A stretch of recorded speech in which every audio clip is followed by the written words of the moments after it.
Hello বন্ধুরা, আসসালামু আলাইকুম। আজকে আমরা দেখাবো যে আপনারা কিভাবে ইনস্টাগ্রামের পাসওয়ার্ড বের করবেন কোনো রিসেট ছাড়াই।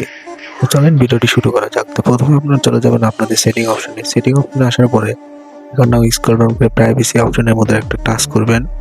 তো প্রাইভেসি অপশনে টাচ করার পরে তারপরে এখানে অটোফিল সার্ভিস নামে একটা অপশন আছে, এটার উপর একটা ক্লিক করবেন। এটা আপনাদের বন্ধ করা থাকবে, এটা আপনারা অন করে দেবেন। অন করে দেওয়ার পরে আপনাদের নিচে লেখা থাকবে পাসওয়ার্ডের উপর একটা ক্লিক করবেন। পাসওয়ার্ডের উপর ক্লিক করার পরে একটু স্ক্রল ডাউন করে নিচ দিকে চলে আসবেন। স্ক্রল ডাউন করে একটু নিচ দিকে চলে আসার পরে আপনারা দেখতে পারবেন instagram.com, এটার উপর একটা ক্লিক করবেন।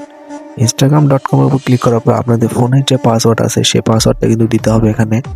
তো ফোনের পাসওয়ার্ড দেওয়ার পরে এখানে কিন্তু আপনাদের যে নাম্বার দিয়ে অ্যাকাউন্ট খোলা আছে সেটা শো করবে, আর এখানে চোখের মধ্যে একটা চিহ্ন আছে, এটার উপর একটি ক্লিক করলে আপনাদের যে ফোনের যে পাসওয়ার্ড আছে এটা কিন্তু দেখতে পারবেন। তো সম্পূর্ণ ভিডিও ভালো লেগে থাকলে অবশ্যই চ্যানেলটি একটু লাইক আর সাবস্ক্রাইব করে যাবেন। ধন্যবাদ।